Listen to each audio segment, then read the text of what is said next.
Hey guys, welcome back to First and 10. I'm your host, Pete, joined in a second by my co host, Brian. This is First and 10, the NFL football podcast here on this channel, and we're back, believe it or not, for season 3. Brian, we were just talking live as I welcome you in here right before we started, where we can't believe we've been doing this now for the third season we're going into. We started in the pandemic year. It was a whole host of problems with scheduling. There was games on Tuesdays and Wednesdays and Fridays, and we somehow made the podcast work. Well, now we're back for season 3. We're in full video format again, the two of us. And hey, man, it's good to see you. How you been? Doing good. Yeah, it really is good to have the video component back. 'Cause I know Yeah, last year, I think the entire season we went audio yeah, it only, was. and this really adds another dynamic to it. And looking forward to talking football all season long, hoping we can get our schedules on the right page here as we go along this season. But always a lot of fun. Yeah, it's always a lot of fun, man. I'm so glad all of you guys, watching this on playback are joining us, and it's gonna be a lot of fun, man. But we got a lot of catching up to do because as we're recording this, Week 1 of the NFL season 2022 has ended, so we're a little bit late, as Brian was referencing there with our schedule. So before we go any further in talking about Week 1, giving picks for Week 2, any other stories are going around the NFL, Brian, you know what time it is. You know what time it is, Brian. We have to make, I already have it all written down here. We got to make our picks for the divisions, for the playoffs, where we think teams are finishing. I already made mine. Mine are wrote down last night. I have them, kind of set in stone here, even though it's still in pencil. And I need to fill in your part of it. So as we go division by division, I will give my picks of what I gave and a little bit of reasoning of why, and then I will fill in what you were gonna do right here. Hopefully, you've been thinking about it before we went live here. I But I have the pressure's on, the I pressure see. is on. Hey, I have to still tally up maybe in the next couple weeks for last season, but we've been in the 70 percentile, both of us, in both seasons for NFL picks. So I that's think pretty. It's puts pretty us good. that puts us ahead of Colin We'll Coward, put if it I'm not Cal mistaken. Callard as we're taking shots on our tiny little podcast channel. Um, but yeah, it does. I think it's pretty good. And now we got to put it in the third year to the test, right? So let's start in the AFC. The AFC East, guys. I'll give my picks. I went Bills, Dolphins, Patriots, Jets. That's my division. I don't have any sort of, records or whatever. I imagine the Bills are going to be at least 2 games ahead of everybody else. They seem they're the betting favorite for the Super Bowl. You will talk about what happened in Week 1 to this team. They're a juggernaut. They're easily going to run away with this division. They've been destroying the Patriots in the last couple of years. The Patriots, remember, in the last couple of games, including the playoff game, have not gotten the Buffalo Bills to punt. So considering that of all those domination years, it's still weird to say with what Belichick and Brady did, which will never be done again. But this is a new era now. And what the Dolphins did to retool their team in the offseason, we'll talk more about them and kind of maybe the limitations of Tua. And I think the Patriots still have the Jets number. I still think you have the greatest coach of all time. So I think they can eke into a third place spot. And then the Jets, listen, I like a lot of talent there, even before Week 1. I like a lot of the talent that's on that team, but it's the QB, yes, and it just also it's like that franchise is just snake bitten because Joe Douglas has done a great job in the last couple of years in drafting, but it's like every time, look, you have someone promising and Mekhi Becton, he has weight issues, now he's out for the season. Like there's always something, and you've seen last year with Wilson, this year with Wilson. So that's how my AFC East. That's how it works out, Bry. What is yours? Yeah. Yeah, I'm in lockstep with you here. Awesome. Let's I lock it in. think most analysts, when you look at this division, it would be kind of hard to put it in any other order. I mean, what are you going to put the Jets ahead of the Patriots? Like, There's no. people that have Clearly, done that. I've seen it. I mean, maybe if you really looked at Week 1 and how bad the Patriots were, but the thing was the Jets weren't much better. No. But the Bills right now look like the number one team, and I know there's an overreaction to Week Of 1, but course. the display that they put on it at the hands of your football team, which Yeah. obviously I'm sure didn't sit well with We'll you we'll get to as we that. know. But the Bills had everything working. Josh Allen has clearly elevated himself as an elite quarterback in this league, and he's got weapons around him. Their defense has shown now they can get after the quarterback. The addition of Von Miller is Yeah, huge. So there's not a lot of weaknesses with that team. I might put them as the best team in the league right now, so clearly number one in that division. And I would put Miami too. I think Tyreek Hill coming over is a huge deal for that offense with a quarterback that you want to take the next step. It's like when the Bills brought in Stephon Diggs, getting that number one receiver for a quarterback that it's you a want big to deal. take the next step Yeah. was huge for him. So I think Hill will do that. Maybe not quite the same impact, but I think he's going to be really good for Tua. And the early signs are good for the new head coach who, has his quirks about him, but Yeah. so far so good in week one against the Patriots. So I definitely have Miami too. And I agree with you. I think you still have to give the edge to the Patriots, even though I don't really know where we're at with the Patriots. I mean, Mac Yeah. Jones has an injury now after just 1 week. Who knows how long he'll be out? I just don't like a lot of what I'm seeing with that offense. There's just not They a don't lot have of anyone. game There's breakers. there's no talent. Exactly. So I just think clearly the Patriots' heyday, where you go into a season and it's like, oh, this team's going to win That's 10 gone. plus games minimum, Done. over. Yeah, that's done. Exactly. So I have them third, and you have to put the Jets fourth. You're There a was a Jets lot of fan. You know it.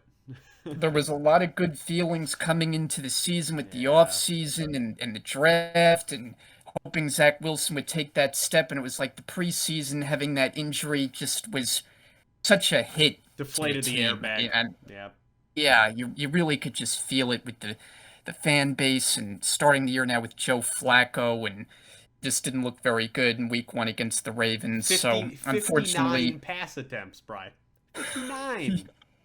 not exactly a recipe for success. No.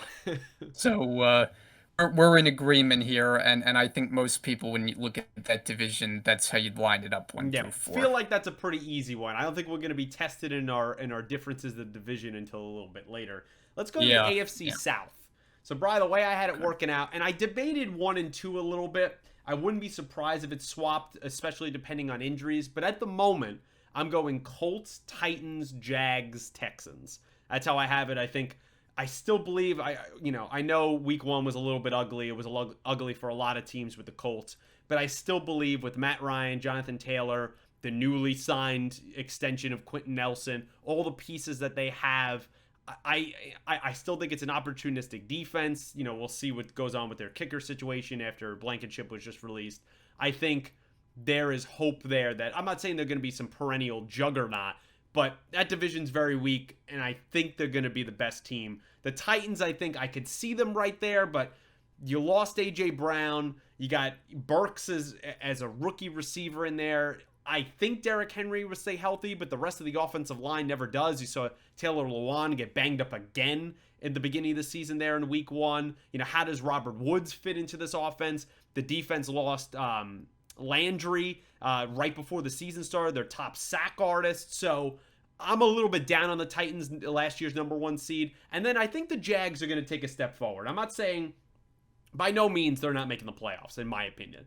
But I think with Doug Peterson, I think kind of a step forward for Trevor Lawrence. I like a lot of these I thought an underrated signing was honestly Christian Kirk in the offseason. I think they Hmm. paid him a little too much money, but I still think that was an underrated signing. And I think there with ETN, if he could figure out his drop and fumble issues, James Robinson looked good in his return. I think there's some opportunistic parts there for the Jags. And then the Texans, they're in full rebuild mode, right? Like, there's nothing against Davis Mills. I think he's a fine QB, but I just don't think he's going to end up being the future. There's not a lot of talent there. You really have Brandon Cooks on the back nine of his career, and there's really nothing else going on there. So for me in Lovie Smith's first season, that's going to be a lot of figuring stuff out, and that's how my division goes: Colts, Titans, Jags, Texans. Yeah, I'm hoping, I'm sure we'll get to some Same disagreements with thing. some other All right. divisions, but this one, yeah, I'm going to agree with you, and clearly the signs were not great for the Colts in Week 1 to have a tie against a No. team that everyone thinks is one of the worst in the league. But Yeah. Jonathan Taylor is the best running back in the league. He He's tore the incredible. Texans apart. It was amazing that they went to him even they were down like 20-3 in Yep. this No, like, oh, game, and rather we'll than go run to it. the We'll run it anyway. yeah, right. Rather than go to the pass game, I mean, how many teams would say, "Oh, we're just going to run it and Yep. get back into this game"? But the Colts, one of the few teams that have that luxury with a running back of that caliber, so I think they're just going to ride him. And Michael Pittman, by the way, has become an upper echelon wide receiver as well. Yes. So I like the Colts and the Titans. Like you love the running game obviously with Derrick Henry didn't explode in week 1 against the Giants who got a surprising win. Yeah. I just don't think there's enough there in the passing game. In I today's agree. NFL, you really have to have weapons on offense and trading AJ Brown, who I think is going to be a huge get for the Yeah, Eagles we and, saw a and had little a bit of big that. week 1. I don't think there's enough there, and I think there's only so much that you can rely on running back who has years under his belt. So while I expect the Titans to be competitive, I don't see them as a peak team at this point. In Jacksonville, I'm gonna put ahead of Houston. They were busy in the offseason, did a lot in free agency. I like Doug Peterson coming in there, giving them some stability at the coaching spot, Yeah. something they did not have under Urban Meyer, No. and what went on the disaster that was last year. So I'll put them third, and then the Texans a work in progress to say the least. I mean, I think they'll be a little more functional with Lovie Smith there with his experience. He's been coaching a long time with the Bears and then went in the college ranks and was back in Houston as a defensive coordinator. But yeah, it's a roster that needs a lot of work and seems like it'll be a long time before the Texans are back to competitive. Yeah, which you would think, the Texans, in Houston, definitely got some money in that city, in that state. Texas, a breeding ground for amazing football talent, them and really Southern California. You would think it would be a little bit easier to build that team back up, to definitely have scouts that know those Texas recruits in college, to kind of find those gems in the draft. And for whatever reason, and it starts, I would assume, at the top with leadership and with ownership, Texans are, I don't know. It just doesn't look like it's going to be an instant fix. I mean, that feels like they're going to be in perpetuity for a long time. All right, Brian. So halfway through the AFC conference, we're exactly the same. Let's hope for a little bit different here. In the AFC North, I have it as Bengals, Ravens, Steelers, Browns. I feel like Bengals, I don't think they're going to have a Super Bowl hangover. I understand you saw in week 1, it was ugly, 5 turnovers. Listen, again, it was ugly for a lot of teams in week 1. It was basically an extended preseason the way they do things now. I think they're going to get it right. I think they are the best and most talented team. I still love what they did in rebuilding that offensive line in the offseason. And I think once they gel more and they actually start hitting people, having pad-to-pad contact there, that you can't simulate those things in practices or these joint practices or all these other rules where you could barely touch anyone. You need to have that in live game. And so I think as that gels more through the season, that'll help the running game. That'll help the play action for Joe Burrow. Jamar Chase looked in complete midseason form. Now you got to get some of these other guys. You'll have to probably get T. Higgins back. He's a little bit banged up. Get Tyler Boyd in there. You're going to get some of these pieces going. So I have them at the top. Ravens, they had a weird offseason. You have the report that just came out recently where Lamar supposedly, who acts as his own agent, he supposedly turned down like $290 million. It wasn't enough guaranteed money. He's betting on himself. All props to him. It's a risk, but it's all props to him. But they lost some weapons, including Marquise Brown, that they traded away to Arizona, Hollywood Brown. I think there's some pieces there. I like Bateman and stuff like that, but they got issues once again with injuries with the running back position. Can they work Dobbins back in when he gets healthy? So they have a lot of moving parts there. And the defense is not like, it's solid, but it's not what it was 10 years ago. And so I still have them at 2. I think Lamar is talented enough to be itching in that wild card range in those last couple weeks of the season, but I don't have them winning the division. And then I have Steelers. They're a team, listen, they're pretty young, believe it or not. You wouldn't think so because a lot of these Steeler teams in the last 5 years have been very old, some of the oldest in the league. They actually have a lot of young pieces. They're really turning over and rebuilding a lot of these pieces. And with that, it takes maturity, it takes game experience, it takes time. We know eventually Kenny Pickett's going to be starting this season. We know it's going to happen. And so we're kind of playing the waiting game with that. Mitch, you saw he is what he is, right? He's really a backup, right? He's good enough to win some games, but he's not going to be your future. And so we're going to play the Kenny Pickett game. We're going to wait for him. That offensive line is still really porous. And so I feel like, they can play well. You saw what they did in week 1, but they're not going to really be a playoff team. And then the Browns, I mean, it starts with all the crap that went on with Deshaun Watson. Let's forget that for a second. The man suspended 11 games. You saw what Jacoby Brissett was there in week 1. He's not going to bring you to the playoffs. It's going to be even a struggle to get to 500 for this team. And, I think there's a lot of hype too. Like, I think this defense is pretty good. Myles Garrett definitely is top 3, if not the best defensive player in football right now. But some of those other pieces, I think the back end is still a little suspect and injury prone. The offense, like, I love the 2 running backs. Offensive line it's pretty solid. It's not what it was 2-3 years ago. But the wide receiver, I'm not a big Amari Cooper truster. I don't really think he's a guy that shows up in big games. And so for me, there's just not enough there. So I get the Browns in 4th. Well, we have our first There we disagreement go. because to me it's a flip flop at the top from Okay. what you have, and I'm So going with the Ravens. Baltimore Ravens Okay.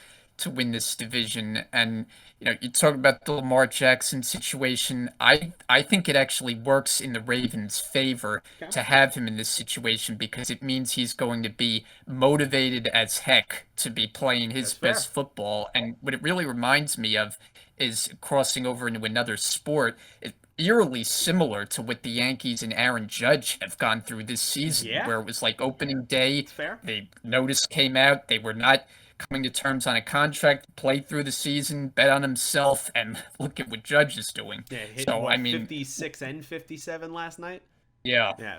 So, I mean, I really think Lamar Jackson's going to have a huge year. It's kind of a pedestrian opening week for him. Didn't have a huge yardage total, but threw 3 touchdowns. But I agree with your point, though, what we saw with week 1, where teams were not really at their sharpest. No. It basically is another It preseason week is. because so many teams aren't playing any of their starters in the preseason. So, I mean, we saw a lot, especially in the first half. When you looked at It the was scores, there was not a lot of it was scoring. ugly. It was ugly. It was. And then the second half, there were some games that were like, wow, look at all this. The Eagles and Lions and different games that went down to the wire, and it turned out to be a pretty exciting week 1. The way it started was like, what's going on here? But I do think the Ravens are a team that I just generally trust. With John Harbaugh being It's there fair. for so long, I know they haven't necessarily been at their best lately. Last year, remember they started pretty good and kind of fell off a cliff at the end of the year. Lamar got hurt, and Yeah. They were no, things remember kind they of were went number south. 1 seed before he got hurt. Yeah, yeah, exactly. So they're a team that I just think is a good organization. Will find a way. And I do believe there is something to the Super Bowl hangover with Okay. Cincinnati, and to come out there and those offensive line issues, that's something that I don't think necessarily just gets better on a whim. And, to see Joe Burrow take the beating that he did, leading to all sorts of turnovers and problems with the offense, we know they're talented. They got great skill position players. And for them to get back into that game, I think says a lot about, the talent they Yeah. have on their offense. I don't think it's going to be as smooth as it was last year for Cincinnati, so that's why I have them second. Steelers, I think you had to be impressed with them, especially on the defensive side, all the takeaways that they got, and offensively, Najee Harris, I think, got banged up in this game. He He's did. a question mark for a couple of weeks, but they've got a bell cow running back there. We agree Kenny Pickett will eventually be the guy, so the Steelers are another team. They never have a losing season. I mean, all the years that Mike It's Tomlin's true. been there, the worst has been 8-8. How good So, is that how good does that Mika Fitzpatrick trade look these days? oh, Oh my. I know, Woo. really does. So yeah, I have them third, and I'm really down on the Browns situation with Deshaun Watson and that whole mess, and they got themselves a feel good win in Carolina with They the did. rookie kicker coming out and kicking a 58 Cade yarder. York just kicking a Yeah. screwball in there. It was just an amazing kick and a great win for Cleveland. But overall, the Browns, they're basically still the Browns, right? And the Deshaun Watson thing, Yeah. I think, just continues to loom over them and doesn't bring a lot of good mojo to this team. So that's kind of how I have it shaking out. Quick on the over under. How do you feel about their weird situation with midfield that they're apparently bringing back their old logo? Did you see that?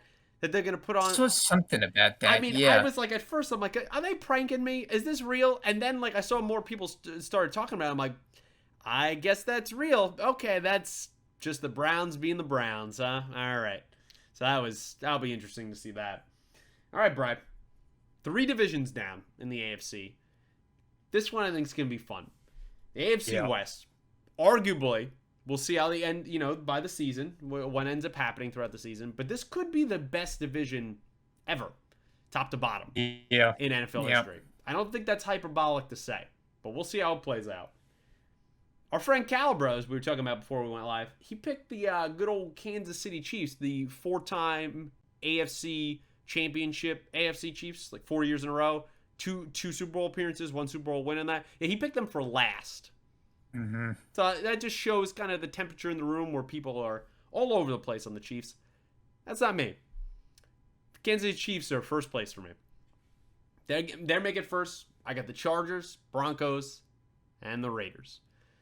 Basically, listen, I think the Tyreek Hill stuff, does it affect? Sure. Is he the great speedster of the NFL right now? Absolutely. It's a great receiver. I think it's been a little bit overblown. I think this offensive line has another year. Remember, they were brand new last year. They got another year to get together.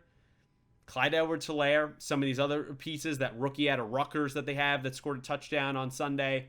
I think they're going to get more a little bit to the running game. I think they've adjusted now where they don't need to blow the top off of every coverage because everyone was playing that too deep, cover shell that was preventing Tyreek and some of these other receivers from going long. I think they're now going to play with inside those 20 yards. Not saying that they can't blow it up, go over the top, but I think they're going to stay more in the confines of just being a methodical, very effective, still kill strike offense. You still have Kelsey. You saw what he did on Sunday. And you have all these other pieces around. I think McCole Hardman's going to take a total step this season. I still like Juju Smith-Schuster. I know he got a little bit banged up there at the end of week 1, but I still think that's been a really solid signing, and I think that will pay dividends. There's pieces here. I don't know how much Sky Moore will fill in there, but I believe in Patrick Mahomes. I think a lot of people have been down on him. They've forgotten what this man did. 50 touchdowns, MVP, Super Bowl. They forgot about that stuff. And they've been so hype of all these other young. They act like Patrick Mahomes is so old now, but like he is in his 6th year, and all these other 3-year or under QBs, everybody's going crazy about. Don't forget this man. So I'm putting the Chiefs at 1, and I still think that defense is gonna make some strides this year. You saw Chris Jones' presence on Sunday as well. The Chargers, I think they're just too talented. Listen, I know we always talk, and I might end up eating these words because the Chargers always Charger, but they got so much talent on this team, man. And if everyone's healthy and J.C. Jackson kind of gets back and he's not banged up, you saw the impact that Khalil Mack had on Sunday. There's so much talent here. Hopefully Keenan Allen comes back in speedy recovery. They got to get Mike Williams more involved. He was non-existent. There's pieces here. You have your Josh Palmers, your Ecklers. You have all these guys here. And I believe that offensive line has scarily and very quickly in the last couple of years has gotten really good. And I think this will be the maturation process, the next major step for Justin Herbert. Broncos, I think they're talented. I think that defense has been a little bit overrated. We saw a little bit of that. We'll talk a little bit more of their Monday night debacle.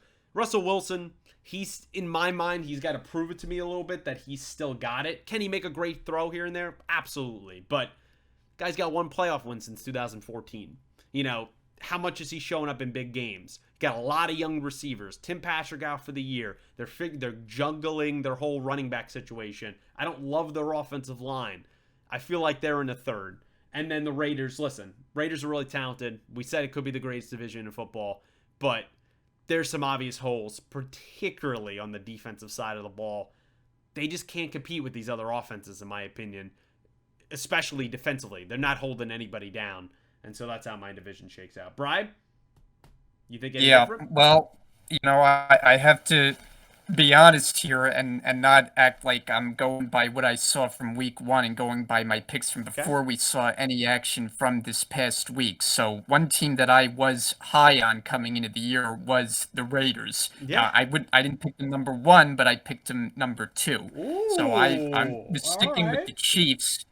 I was sticking with the Chiefs at number one. Hello. The Chiefs still obviously believe in, and obviously what they did in week one, just Yeah. ripping Come the on. Cardinals to That made shreds. me feel I so mean, much and better about my pick. we did, yeah. And last year, I think the Chiefs kind of figured some things out on offense by going through some of those struggles that they did. And I just feel like now they're well positioned to really play at their best. And I mean, Mahomes was just dominant. What can you say in week It's one? great. And I'm with you. Like they still have good weapons on this offense. Juju Smith-Schuster was looking like he could be a top end receiver early in his career with the Steelers before kind of some injuries slowed him down. So I think he's going to be a big factor. And they're the Chiefs, it's Mahomes, it's Andy Reid. Like we Exactly. don't need to overanalyze. That's what I'm Yeah, saying. the Chiefs are and certainly they didn't do anything in week one to lead you down any other road. And the Raiders, look, I was high on getting Devontae Adams, who was huge in week one, He was. and I think that's going to be big for Derek Carr getting his former college teammate. The connection looks like they've been working together as long as Rodgers worked with Adams. I mean, Yeah. it didn't look like they missed a beat.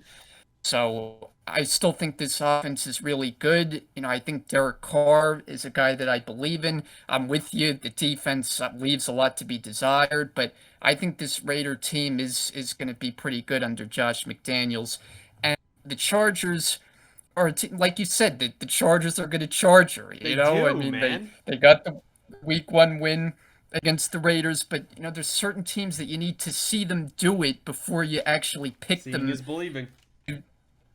Yeah, and like everyone loves Justin Herbert with good reason. We like the pieces they have on offense. They got the potential for a really stingy defense with Khalil Mack there. He had a 3-sack game in week one. You got the safety Derwin James finally healthy. So, like you said, I mean, if you were going by talent, this is the most talented teams in the league. At some point, you got to get over the demons and these certain plays throughout a game that just seem to cost you, which is what the Chargers have been dealing with going back to North Turner coaching, for goodness sakes. Yeah. So Jesus. I'm still going. I still need to see them do it before I pick them to do more damage in the division. So I'll have them in third. And the Broncos, my feeling was like, yeah, it's great to get Russell Wilson in there, even though they gave up a ton to get him. But I didn't look at it as like the team had everything in place, and now that they have the quarterback, everything's good. I didn't look at it that way. I still That's think there fair. were some issues there. Obviously, coaching let them down big time in week one with just a very bizarre decision to kick a 60-plus yard field goal rather than have Wilson attempt a fourth and I five. I mean, that just was I think I saw mind-boggling the to say the stat where least. it's something like 6 or 7% chance you have of making the field goal to win the game. Like that's your percentage, and you would have something like a 32 or 36% chance if you just went for it and converted to win the game. I mean, statistically, I mean, just how do you not go for it? Just I think I can chalk it up to is it's a guy who's coaching his first ever game as a head coach in Nathaniel Hackett, and you know, you hope that he gets better from here because that yeah, decision was. I mean, to have the Broncos play a team that you thought was going to be one of the worst in the league in Seattle and Russell Wilson's homecoming and not get a win, that's a big letdown for the Broncos. So, I think we expect all four teams to have a winning record in this division, but is that going to be good enough for the Broncos to get to the playoffs? I would probably have them on the outside looking in, so I'm going to put them in last, and you hope for better coaching decisions going forward with that team. I think it's going to be a. I'm just finishing up some notes here, but I think it is going to be a fascinating finish in that division. That is interesting, though. We have a pretty, besides the Chiefs, we have a completely different setup there in the AFC West. That's what I'm talking about. I want to see a little bit of. We were same in the East and the South. only a flop of the 1 and 2 there in the North, but we are very different in the AFC West. That's gonna be a lot of fun. Brian, let's go to the NFC. We'll start in the NFC East. I think this one's pretty simple. I think we'll probably have the same one. For me, it's Eagles, Cowboys, Giants, Commanders. I just think even before what happened to Dak, Cowboys have lost too much. I know they dominate the NFC East. I get it. But some of these other games, they're playing a first place schedule from last year. I just don't think they're going to be able to hold up. It's only going to get worse now with the Dak situation. Even though he's not being put on the IR, he's at least out 4 weeks. How well is he even going to, if he comes back in 4 weeks, how well is he even going to be able to throw the ball on his throwing hand of his thumb? You got to bring in some questions there. There's not a lot of talent there. And then the Eagles I have in first just because they are the more talented team.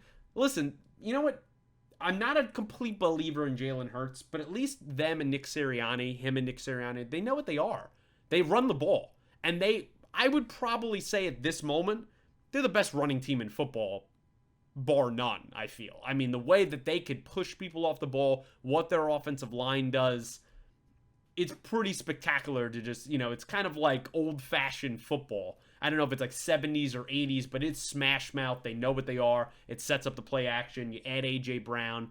I'd like to see Devontae Smith get involved a little bit more than he did this last Sunday. But there's some pieces there. Goddard as well. And then the defense, I know they lost, Barnett there for the season, but I like a lot of the offseason moves that they made, and I think they're going to be a really solid team.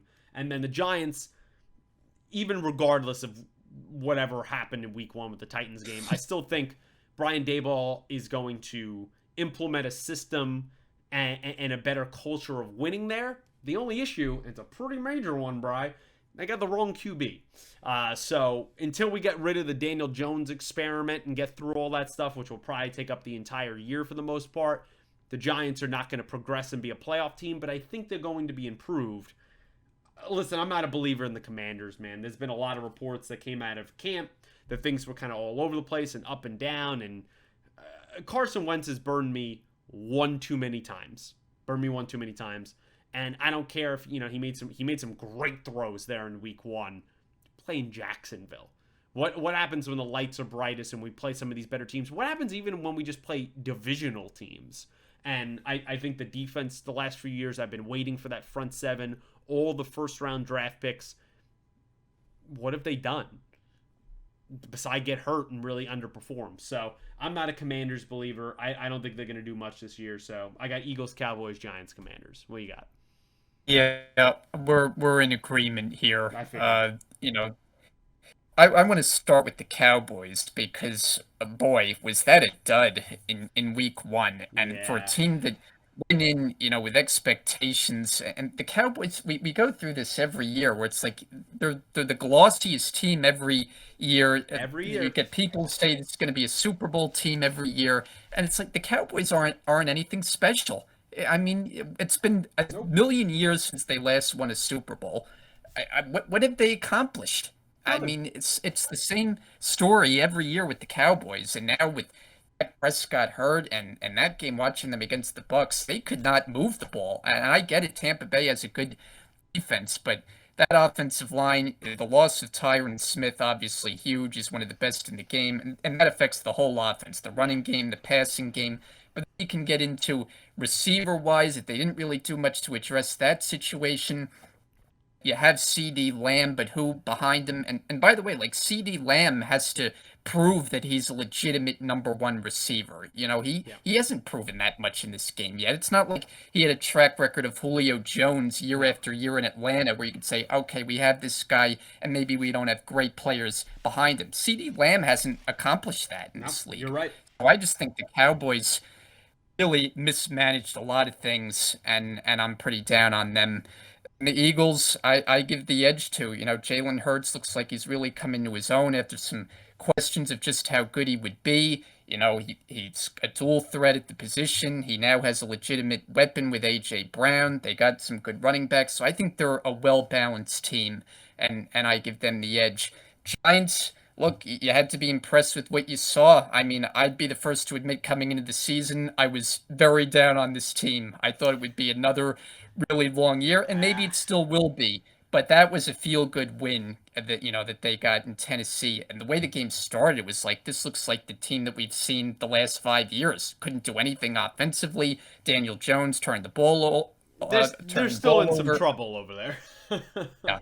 I mean the end zone interception, but the big takeaway with the Giants is to see what Saquon Barkley did in week 1. And if he can put together a year, obviously he's not going to have every game like he did in week 1, but if he can finally put together that number 1 running back season, that they drafted him number 2 to do, that would really go a long way in helping Absolutely. this team. I don't think there's any question. So after week 1, you'd have to say things at least looking up just a hair for the Giants.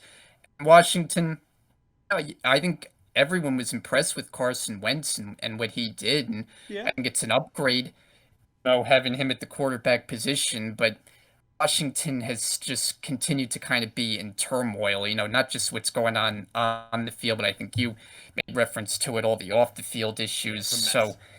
that reason, I can't have a whole lot of hope for them. You got to get Chase Young back to help the defense, obviously. So we're in agreement on how that division shakes up one All through right. four. So both Easts we have as the same. How about the NFC South? I think this one's another pretty easy one. There's a lot of garbage in the NFC It South. really is. Honestly, Yeah. the NFC, and we're definitely going to have some debates. I'm not even very confident on my playoff picks that we're going to get to in a sec. The NFC is just wide open. But the South for me is pretty easy. It's Bucks, Saints, Panthers, Falcons. I just think the Falcons, listen, the Falcons are going to Falcon as well. They have a huge lead there in week 1 and they blow it. It's just what they've done since like 2016. They're in full rebuild mode. There's some pieces there. I like Marcus Mariota, but he's a bridge quarterback. He's not the future. And, they're tanking for what is supposed to be, what's projected to be a very good QB class coming out for next year. I'll work from the bottom up. The Panthers, listen, there's some talent there.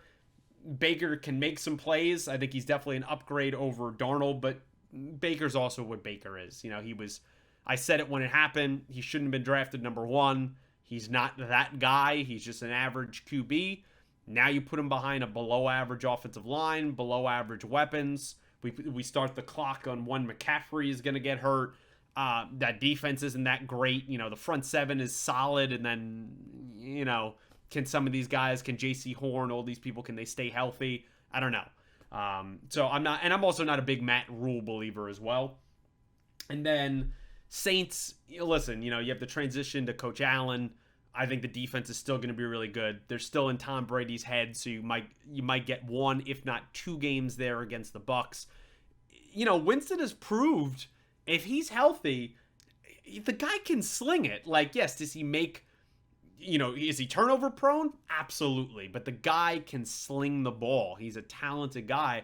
And, you saw Jarvis Landry look like 7 years ago, Jarvis Landry. Michael Thomas looked like 3 years ago, Michael Thomas, especially there in the fourth quarter. There's some weapons here. And if they can kind of hold off that Kamara suspension, I think there's reason to believe that at the end of the season on the fringes, the Saints might be knocking at that playoff door. And then the Bucks, listen, as the rest of the NFC as well, I'm not a big Bucks believer, but they're just going to win this division by default. All the stuff with Brady has been somewhat well documented. We don't know everything, but it seems like there was a falling out, understandably so, with his wife, given his, retirement and then sudden, unretirement. Personal stuff happens. And, for him to be dealing with all that, that's probably going to continue throughout the season. Godwin's hurt again. Their offensive line has been beat up. Ali Marpet, their guard, Pro Bowl guard, he retired in the offseason. There's a lot of turmoil going on there. I think the defense is still pretty damn good. And yeah, you have the GOAT, but I don't think they're going to be what they were 2 years ago. I think they're just going to kind of win this by default. So, do you have anything different for the South? Oh, I don't. But I would say that I'm a little higher on the Bucks, I think, Okay. than you are. And it's funny because last year I remember one of my notable picks when I just shocked you was when I had the Saints winning the division I remember. over the Bucks, and obviously that didn't work out. So I think I gotta make it up to the Bucks this year. But Yeah. it really is just amazing with Brady that at this age, all that's going on off the field, and it's like he shows up on Sunday night. He's got Zip on the ball. He's No got problem. Julio Jones there making an impact. Yeah, it's like not he doesn't lose anything. Nope. I mean, it really is just, and He's it better also now made than me he was think. 20 years ago. I just I don't know.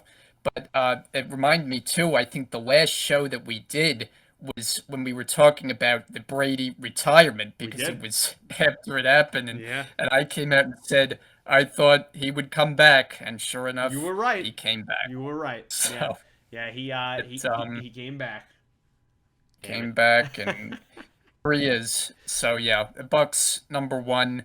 Saints, I think there's a lot to like there. I think some people have gotten a little ahead of the Saints where we're seeing some picks for them to win the Super Bowl or win the NFC. I Nope. think that's a little much, but I do like this team. I certainly like the fact that Michael Thomas is back healthy. I mean, that is huge for that offense, and the impact he had in week one was very big.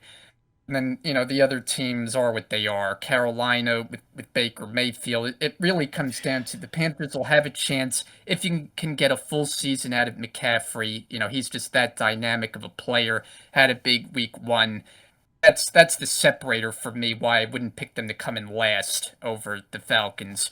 Sure. Or a team that, really just kind of continues to go through the motions. I don't think Arthur Smith is there to stay as the head coach.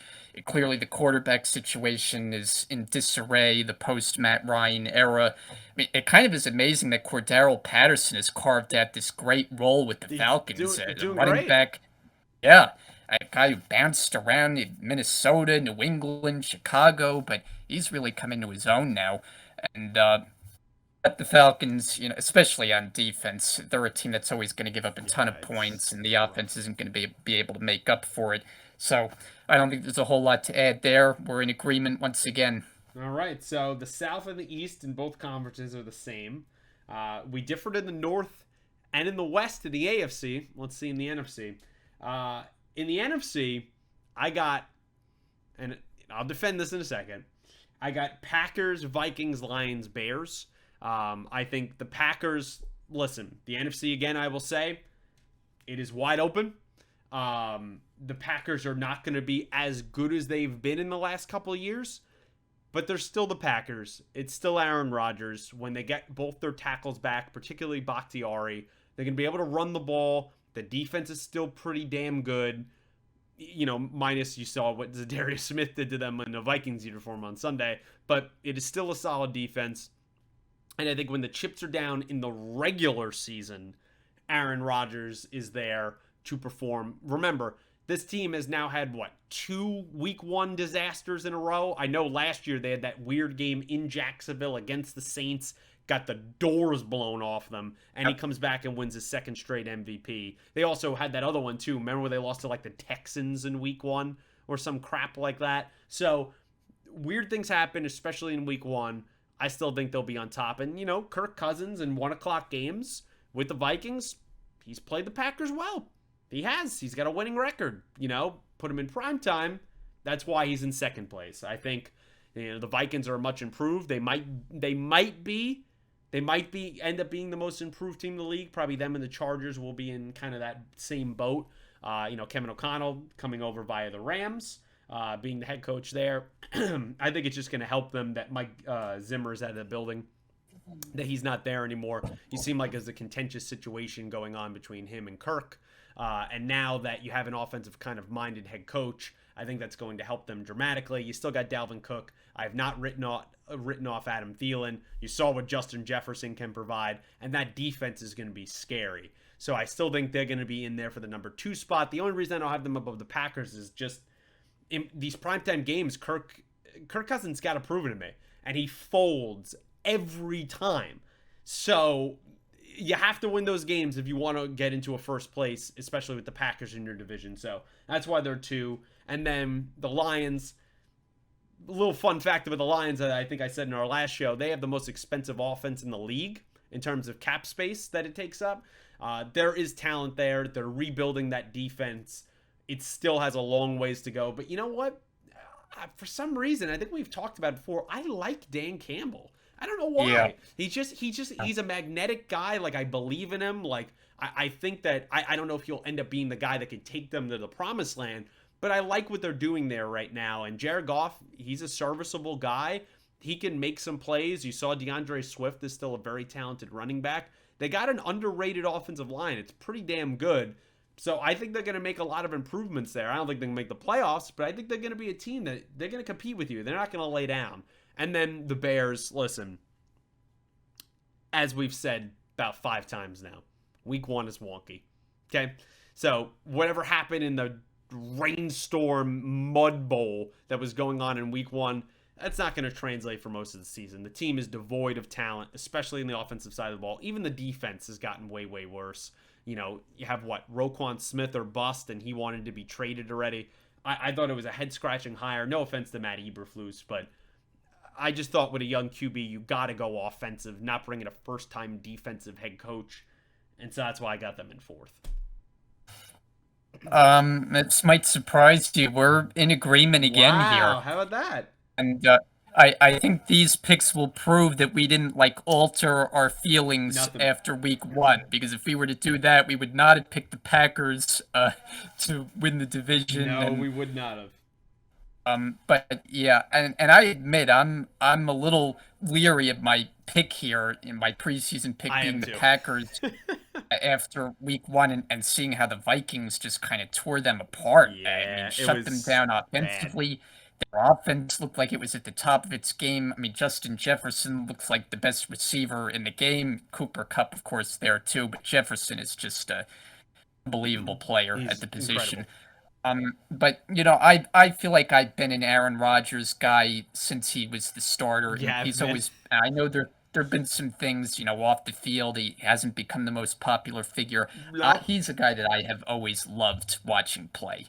He's just been my guy for a long time, and the offense, I would be a little more concerned with. I mean, certainly not having the go-to playmaker at receiver and relying on a lot of rookies, and certainly it wasn't Yeah. pretty in week 1, but you brought up some of their past week 1s. Last year, the game on neutral field. It was like, what happened? They got destroyed, and then they were Yeah, perfectly they were fine. fine. They So, went to another MVP. yeah, they got a nice 1-2 punch in the backfield, so as long as Rodgers is there, they're not going to be too far down. That's just the way it goes. The Vikings, like I said, I mean, offensively, with Dalvin Cook running it, with Justin Jefferson catching it, Looks if you scary. get a better version of Kirk Cousins, that's a team that really can make a run in the playoffs, I believe. But it's just a matter of overcoming what's been holding this team back. Now, maybe the new coach brings that. It didn't happen under Mike Zimmer, but maybe getting an offensive mind in there will be what Kirk Cousins needs, and this team could be really dangerous. I certainly think that's a possibility. The Lions, they're the Lions, but I think they're coming along. They're They getting had there. some games last year, yeah, under Dan Campbell, where he really looked like he lit a fire under this team. It looked like his players really started to trust him. That's big, in getting an organization to Absolutely. kind of turn the corner and change the culture, if you will. So I think the Lions are headed in the right direction. The Bears, albeit with their week 1 win, which kind of came out of the blue, they were down, offense looking terrible, and then suddenly they pulled one out of the fire. But got to be worried about that Or offensive line and or Justin Fields. out of the ocean, given that game. Really, Justin Fields taking a beating. I just don't think there's a whole lot of hope there. So we're in agreement again. I think we're going to get a disagreement on your favorite team's I division think in the West, I but think we're we'll gonna. see. Before we move to the West, though, can we say maybe best screenshot or GIF of Week 1 was the entire Bears team sliding in the end zone at the end of the game in the rain? Thought that was a great Yeah. shot. Really, really love that. Good for the Bears, man. Yeah, the West. we're into the NFC West, our final, Yeah. ladies and gentlemen, division that we're picking. Think we're gonna have some disagreements here, so let's get into it.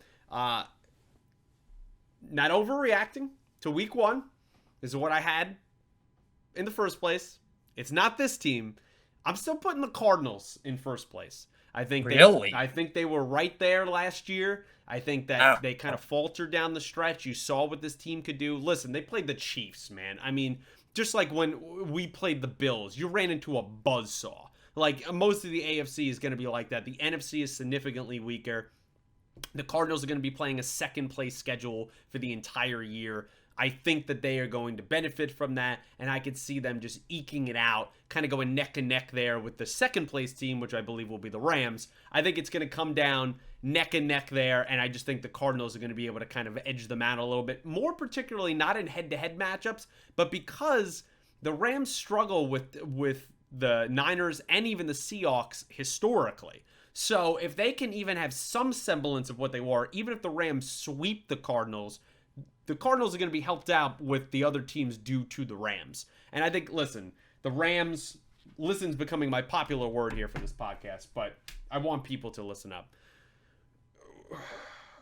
Week one was ugly, okay? I've been bottling it in. It was ugly. It was disastrous. It was everything. You look at this Rams schedule. If you looked at it before the season started, you would probably say, I don't know where the sites had it, but it's probably the hardest schedule in football, if not top 2 or 3. I mean, you're playing the entire AFC West. Your extra game that got added was that Bills game that you just played. You're playing an entire first place schedule. You're playing all of the NFC West, which even the Seahawks are going to give you trouble. It's a very difficult schedule. And the number one concern I had coming into this season was that offensive line, and it was on full display and not in a good way on that Thursday night to open the season.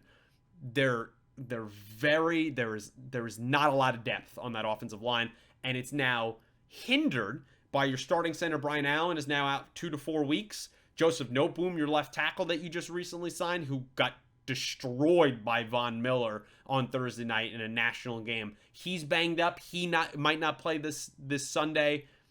It ain't looking good over there.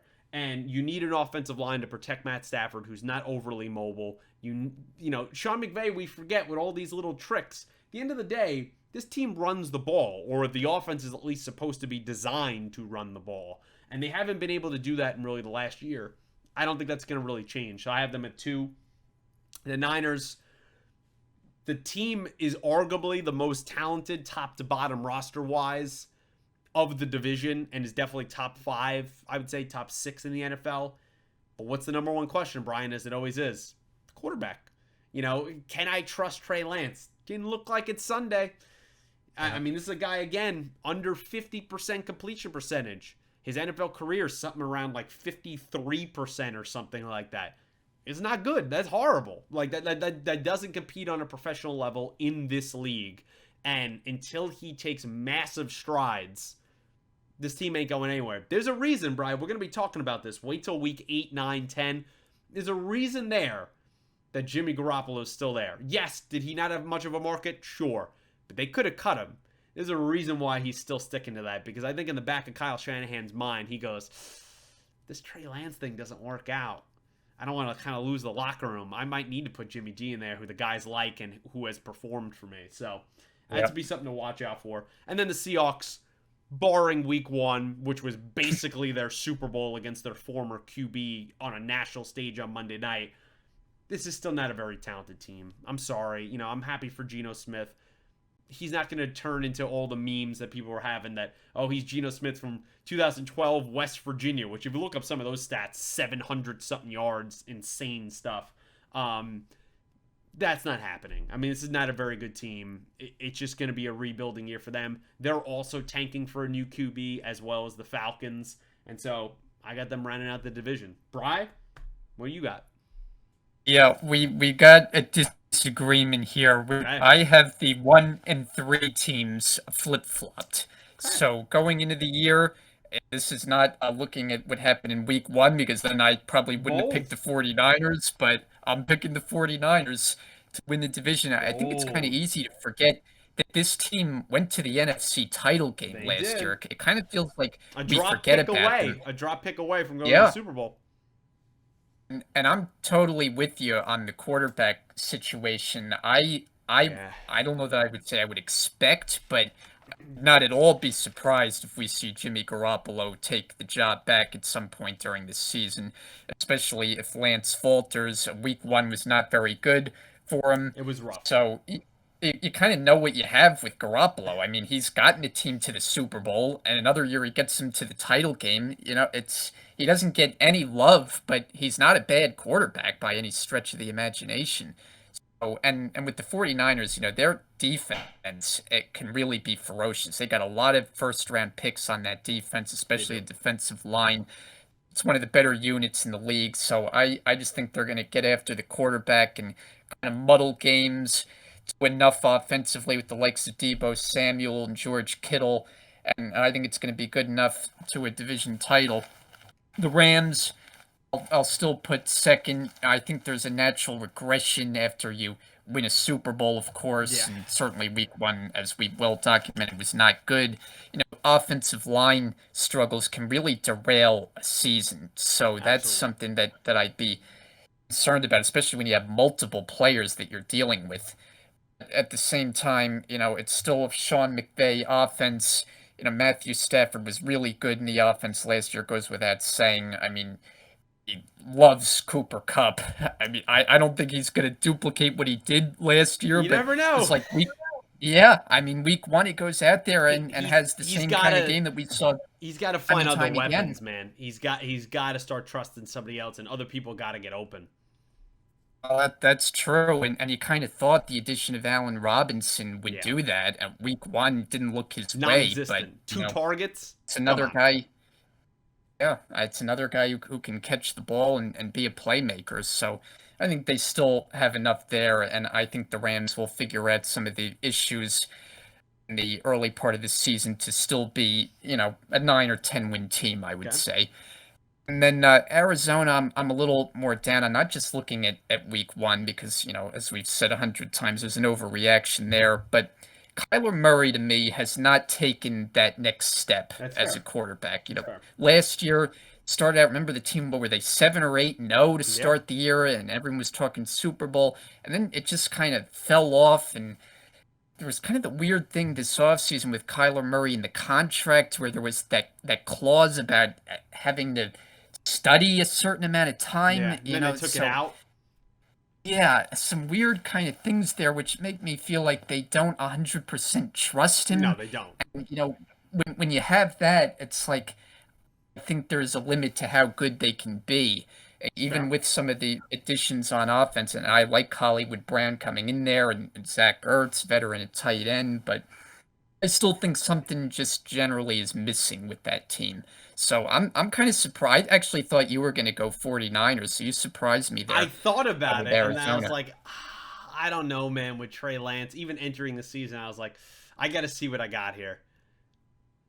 And then finally with Seattle, how funny is it? Seattle is the only team in the Yeah, division that won they're in first. week one. Yeah, they're first place. It'd be Yeah, amazing. And Geno Smith's going out there, and it's like, who is this Geno Smith? This is not the guy that we saw for years with the Jets. Not even close. no, It was like the first drive, they go zip right down the field, touchdown pass to the tight end Disley, and I was like, wow. I mean, this team with that crowd, I just feel like they're going to be a little better than people think as long as Pete Carroll is there.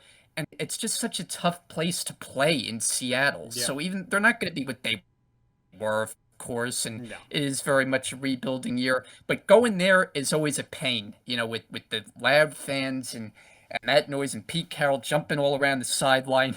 So I He's think something. Seattle isn't going to be just a doormat team, but you still have to put them in last, obviously, in this division. All right, Bryce. So that's our picks. Let's jump into the playoffs here real quick. We'll start in the AFC. This is how mine went from first seed to seventh seed. Okay. So if you need any reminders of who you picked in your division so you could pick out your seeds, let me know because I'm looking at it. I had Bills. They get the bye. They're the number one seed. Chiefs, Bengals, Colts, Chargers, Broncos, Dolphins. That's my AFC teams. Bills, Chiefs, Bengals, Colts, Chargers, Broncos, Dolphins. What say you? Oh, I admittedly wish that I had a pad like you do where I wrote them all down, including the wild cards, but I'll just try to do it from memory here. I'm with you on the top two seeds with the Bills and the Chiefs. Okay. I think that's what a lot of people have. I'm gonna have the Ravens as my three seed. The Colts would be number four. Okay. And I got to think about my three You got to think wild about cards. I know your I three had the wild cards. Raiders as one of my playoff teams. Yeah, you have, Um, let's see, you have your Dolphins are a second place team, Titans are a second place team, Bengals and Raiders are a second place team. And then you have Chargers, Broncos in the West. right, yeah, I'm gonna put the Raiders as You're five. high on the Raiders, Admittedly, I'm not man. feeling about very good about that right now, but that's what I'm gonna go with. Okay. I'm gonna get three teams out of the West and say the Chargers, Okay. and my last one is going to be Miami. All right. So our big change here is instead of I have the Raiders in last, not making the playoffs. You have the Broncos in last, not making the playoffs. I have them as a 6 seed, Chargers a 5 seed.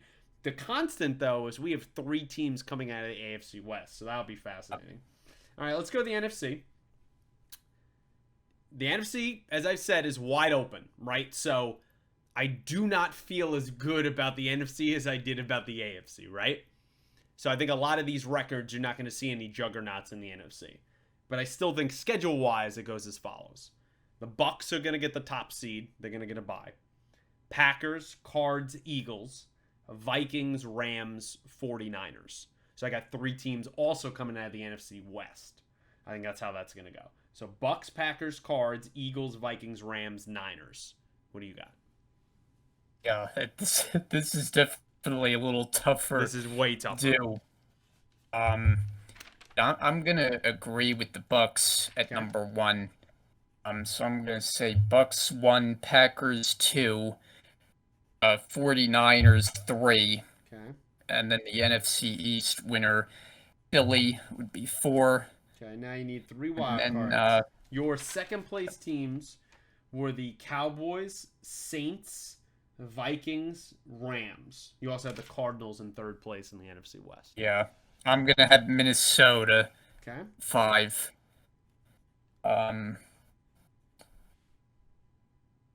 and I'm going to have.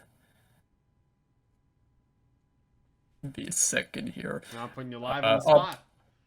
I'm gonna have the Rams, Okay. and then my last one. Who's that 7 seed? I mean, admittedly, before the season, I probably would have had Dallas as a playoff team. Okay. So I'm gonna have to stick with them. We appreciate your honesty. We'll lock in the Cowboys at 7. All right. So that's how our seeding goes. Let's before we wrap up tonight, let's jump into the playoffs. Okay, so the AFC wild card, I had obviously the Bills getting a bye. So the 7 seed Dolphins will visit the 2 seed Chiefs, taking the Chiefs all day. So we'll mark that here with the highlighter. That's an obvious one. I feel like, come on. I feel like this is a March Madness, like Oh, we're picking the doing it. bracket. Well, we're up here. We're locking these in on video, right?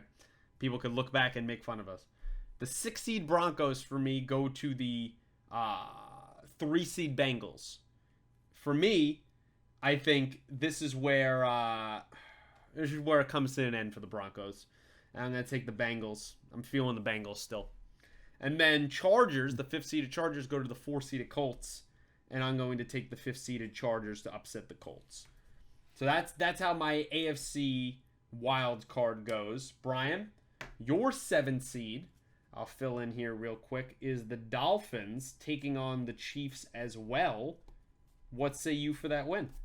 Gotta go Chiefs. All right. Then your 6th seed, which was the Chargers, they're going to go against your 3-seeded Ravens in Baltimore. Who you got there? Baltimore. Okay. And then your 5th-seeded Raiders, your shock pick for me, are going to go against the Colts in the 4 seed in Indianapolis. Who you got there? I'm feeling the You're Raiders. feeling the I'm Raiders. going All right, Raiders. so we had the same, not the same teams or the same matchups, but the same outcomes where we had the 2 seed, the 3 seed winning at home, and the 5th seed on the road beating the Colts. So that's funny. We Yeah. just had some different teams there. Okay, the NFC wild card. I had the Bucks having the bye. Yeah. So the Niners, the 7 seeded Niners, are going to go to the 2 seeded Packers. This is where it gets interesting. I got This is what matchup we had last year. I got the Niners knocking them off again. The Packers, Yeah. until they can prove not only they can win the playoffs, that they can beat the Niners in the playoffs. Yeah. I can't pick it there. And I think at that point, whether it's Jimmy G or Trey Lance, whatever it is, there'll be a little bit more stability and consistency at the QB spot, because that would be basically the 18th week of football at that point. The 6 seeded Rams go to the 3 seeded Cardinals. Once again, this is a situation of teams that just play well against the other team. I'm taking my 6 seeded Rams. I think they go into Arizona, into Glendale. They knock off the Cards. The 5th seed, Vikings, go to the 4th seed Eagles. And I'm taking all road teams in the NFC wild card, and I'm picking the Vikings. So I knock out Right. all of the division winners. Bry, your 7th seed, you had the Bucks on a bye as well. Your 7th seed Cowboys would visit the 2 seeded Packers. Who wins? Packers. Okay. Your 6 seeded Rams would visit the 3 seed Niners. Another NFC West matchup, a little bit tougher. Who's winning that one? Yeah. Yeah, I'm gonna go against your team. I'm going 49ers. Now, totally understandable. Then you have your 5th seeded Vikings going against your 4th seeded Eagles. The same matchup I had. Is it the Yeah. same result? It is. I'm with you. I'm kind of feeling the Vikings. So you got Vikings, Niners, and Packers. So you took 2 home teams, 2 division winners. So a little bit different than mine. Let's go to the AFC divisional round, shall we? We'll take. All right. I have the 5th seeded Chargers at this point against the 1 seeded Bills. Lowest seed goes against highest seed. I'm sorry, Chargers. Your story's coming to an end. The Bills are a juggernaut. They're Yeah. winning that game. The 3rd seeded Bengals would then go to the 2 seeded Chiefs. A matchup, a rematch of the AFC Championship. This time, the Bengals aren't so lucky. The Chiefs don't melt down. The Chiefs win. Brian, your AFC divisional round would be, let's see. Well, I got to do this on the spot here. You got the Bucks and the Vikings. So the Vikings are your lowest seed. Going to the Bucks. Who's winning? That's a really interesting game. That would be a fascinating game. That's how it worked out. I'm gonna go with the Bucks. I just feel like this feels like it's going to be Brady's last year, and does. so I think kind of the football gods, if you will, aren't going to allow him an exit this early. Sure. So, Bucks. All right, and the Niners, a 3 seed, going against the Packers. I had this matchup just a round earlier. Who's winning Yeah. this game? You got to go with the 49ers. Yeah. You just cannot feel good at that matchup picking the Packers. There's just something to be said about a team having another's number, and yeah, I'm feeling the 40. I certainly have to hope the 49ers play a lot better than they did in week 1, because otherwise they're not going to make me look too good here. But yeah, I like the way they're built. I like the way John Lynch has built that team. So I'm going 49ers. All right, Bri, your AFC teams for the divisional round. Give me 1 sec here. Your AFC teams for the divisional round is you have the Bills as your bye, so they had to play Yeah. the lowest seed that you had left, which was the Las Vegas Raiders. Who's winning that game? The Bills, Okay. rather easily. Easily. I thought you were riding high on the Raiders. What happened? I think the fact that I have them in the playoffs and winning a round is pretty high enough. That's fair enough. That's fair enough. All right, and then your other AFC divisional round game would be the Chiefs would be hosting the Ravens. A very interesting matchup. Who you got there? Wow. That, you know what? I'm gonna surprise you. No, you're not. Ravens. No way. Yeah? I'm going Ravens. I Wow. believe this is Lamar's year. All right. So a fellow Lamar believer, but you are definitely a more of a believer than I am, sir. All right. How about that? That. Oh, this would be some fascinating stuff. This really would be. Wow. All right. So we got You can't go all chalk, that's no fun. No, I like that. My NFC divisional round, before we move on, I had the 7 seeded Niners going against the 1 seeded Bucks. I think the Niners will come to an end. The Bucks will move on. And I had the 6 seeded Rams visiting the 5 seeded Vikings. Listen, this is just a matchup thing. Taking the Vikings. I think that's where the Rams will come to an end there. I just think matchup wise, with that defense and our offensive line and all that, even if we have OBJ back by that point, just not a great matchup. Sometimes it comes down to just matchups. That's just how it goes. Mhm. And I think that's how it's going to be. All right. So we go to the AFC Championship, right? I have the 2 seeded Bills, very boring, going against the 1 seeded Bills. So the 2 seeded Chiefs going against the 1 seeded Bills. Mhm. I feel like it's the Bills' year, man. I'm taking the Bills. I'm taking Yeah. them for the AFC Championship. Brian, you have the 3 seeded Ravens going to the 1 seeded Bills. Who you got there? I have the Buffalo Bills How, getting to the Super Bowl. how about that? Dylan is crying out somewhere. Um, the NFC Championship for me, it's a little unorthodox. I have the 5 seeded Vikings visiting the 1 seeded Bucks. But again, even though I'm not super high on the Bucks, I think it's a thing of matchups, and the Vikings story will come to an end.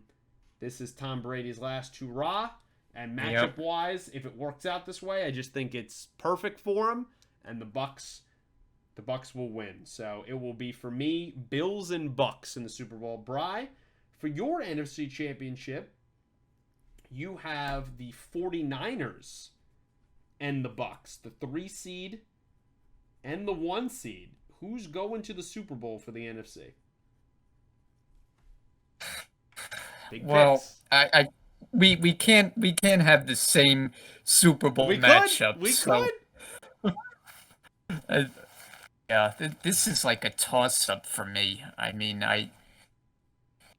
I'm gonna take the 49ers. Oh, do you really want to, or you just want to be different?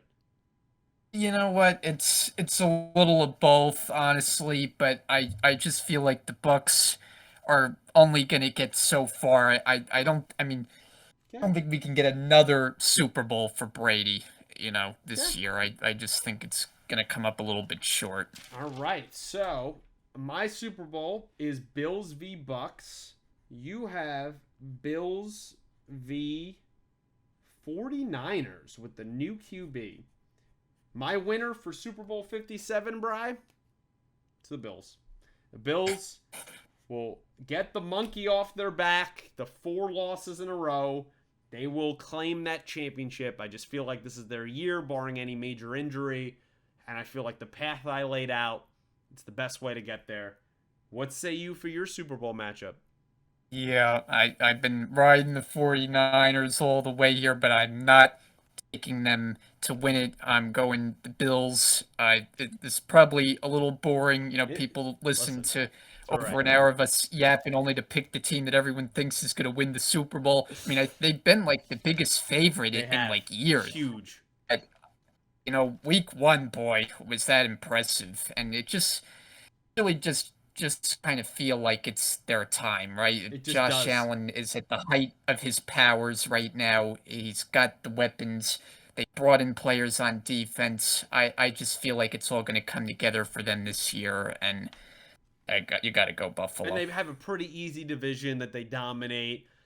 Yeah. There's some other teams that they're playing there. The AFC is stacked, but I still feel like they match up really well against a lot of these teams. It just feels like between that and the way we laid out the playoffs that they're not facing a ton of roadblocks. I think they're just better than the teams that they face. So our ways of getting there were very different, but Yeah. it Yeah. became the same result. We both have the Buffalo Bills in the very boring fashion. The betting favorites for the Super Bowl. We have them winning.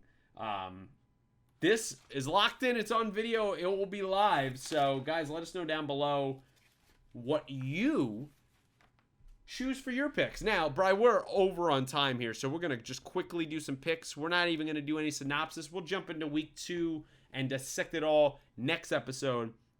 Let's quickly just run through it. Rapid fire. You Yeah. ready? All right, let's do it. Week 2 kicks off with the Thursday night matchup, a very good one here, potentially. Yeah. The Chargers going to the Chiefs. I have the Chiefs winning this game. What do you have? Yeah, I'm gotta go Chiefs. You have to figure there's gonna be a lot of points scored in this game. Oh, yeah. It definitely bet the over because you're definitely going to get that. In the 1 o'clock set, you have, poor man, you have the Jets going to the Browns. A game that probably is not going to be watched by anyone but people like you, your fellow Jet fans, and Dylan and everyone else who tortures themselves. Listen, Joe Flacco, he ain't it, man. And even though the Browns aren't good, they're shockingly going to get to 2-0. They're going to beat the Jets.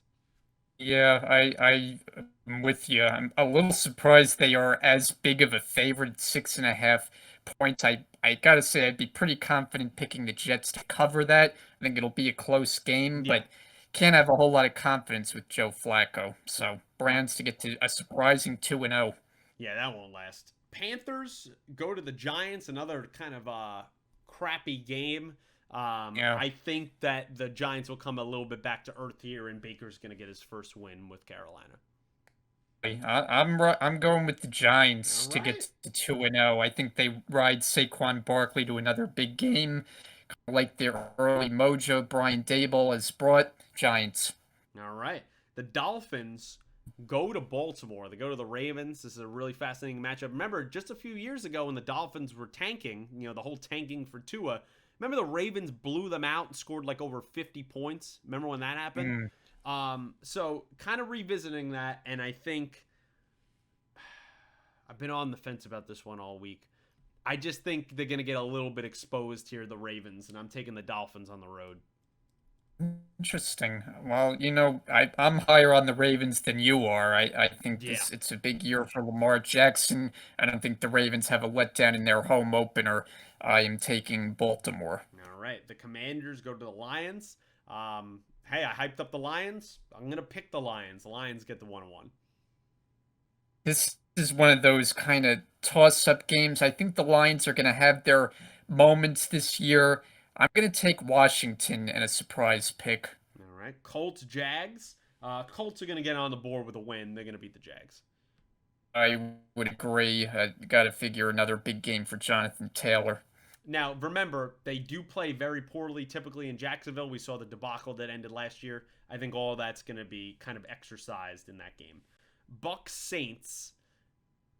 Brady has struggled with the Saints in New Orleans. I'm riding with the Saints, man. I think they're going to terrorize Brady, and I'm taking the Saints.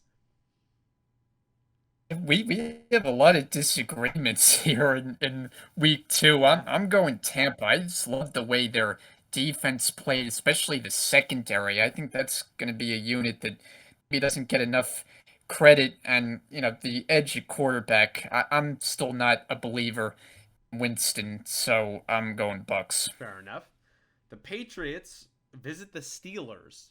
One long time ago, and when I say long time, I mean like 4 years ago. These were pristine matchups, iconic Yeah. matchups. Not that much these days, and the uncertainty going on with Mac Jones in New England. Is he going to play? I'm taking the Steelers to get the 2-0. So am I. And looking at this, I am surprised that the Patriots are favored in this I game. think that's just I trying mean, to. I think that's trying to cheat some bettors, trick some people who've not been watching. Yeah, that I would be. I mean, I know the Patriots. The years that Brady was there, he owned the Steelers, even in Right. Pittsburgh. I mean, He ain't maybe there that anymore. goes into it. These are not your father's Patriots, so I like Pittsburgh.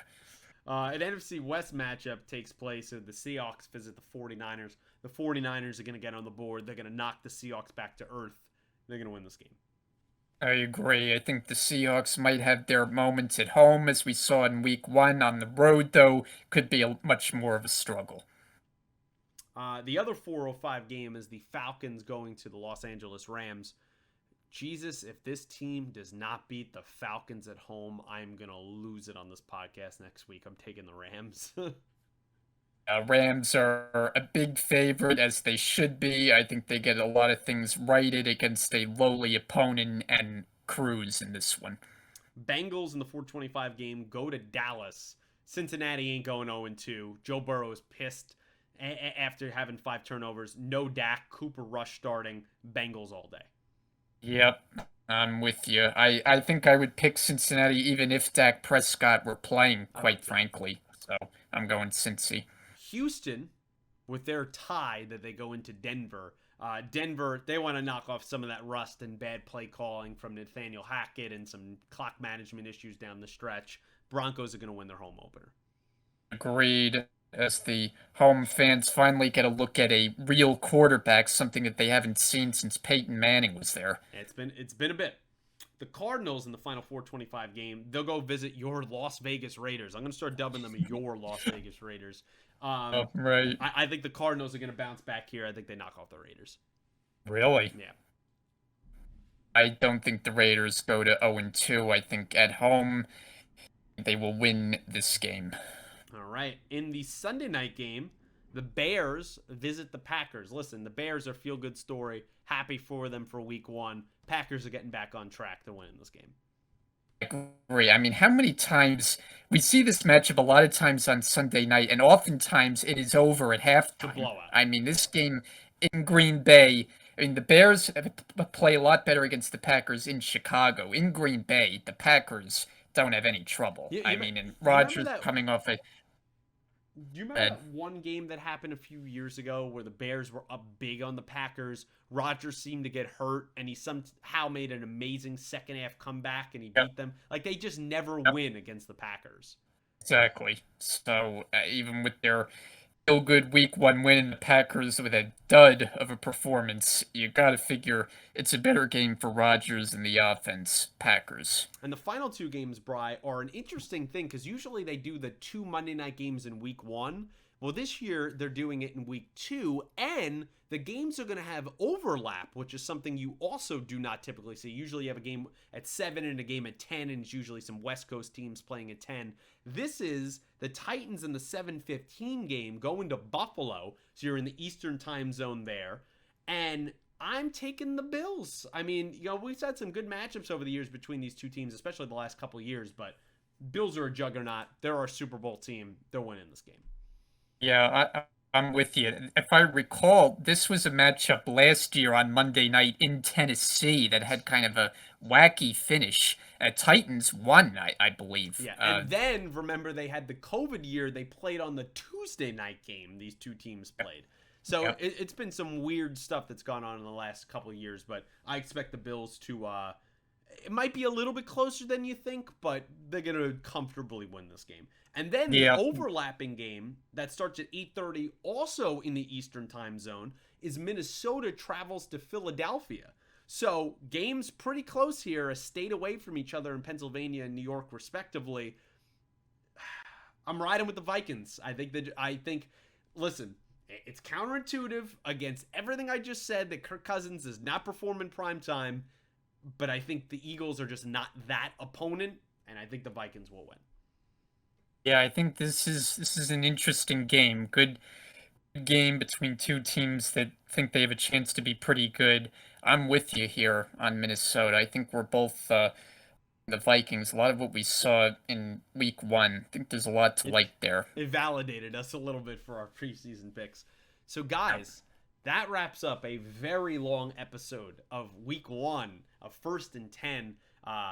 We had to do some double duty there. We had to recap some preseason stuff, give our picks before the season got any farther. We talked a little bit about week 1. We'll dive more into that as the other weeks come, particularly next episode. And we gave our quick picks there for our week 2 matchup. So if you're still with us about an hour plus in at this point, thank you so much for sticking by. Just put us in the background. Have us if you have a long car ride playing. It works perfectly in audio or video format. Does not matter. Brian, I want to thank you for joining me, man. Season 3, we're back. We're in video. We're in color. We're here, man. Any other final thoughts or place where people can follow you? Yeah, well, I just wanted to ask you because we were talking about Monday Night Football, kind of a new look with Monday Night with Joe Buck and Troy Aikman. I don't know where you stand on the whole Joe Buck thing. There's so many people who hate him. I've always been a fan personally, so I think he makes Monday Night a whole lot more watchable. But where do you stand on that? I'm not the biggest fan, honestly, of that broadcasting duo. Is it better than, Booger McFarlane and all these other people they've had over the years, Jason Witten? Absolutely. But Yeah. it's still, it's not my favorite. And then how Al Michaels left to go to Amazon, and now you have Chris and Mike Tirico, and on Sunday night and Thursday night, and everything's all over the place. So it's going to take me a little bit to get used to the cruise, but yeah. Hopefully, Chris Collinsworth rests up that voice I and sounds know. better next He week. was getting memed. They were like, man, drink some tea, man. Come on. That was hilarious. But yes, Brian's socials, my socials, all going to be linked in the description down below. You can check those out. There'll be our Twitters there and anywhere you want to follow you. Obviously, I do a whole bunch of other content on this channel here on Clueless Gamers. So if you're interested in kind of usually comic booky things, that's also existing on this channel. It's in another area. We have some fun here. We try to diversify over here. Guys, it's been long, as I said. Like the video, subscribe to the channel, share with your friends if you be so kind. Comment down below all your picks, all your Super Bowl picks, playoff picks, your picks for week 2, any other thoughts on week 1. We love reading them, and we love to hear your thoughts. And until next time for week 2 of the NFL season, thanks for watching.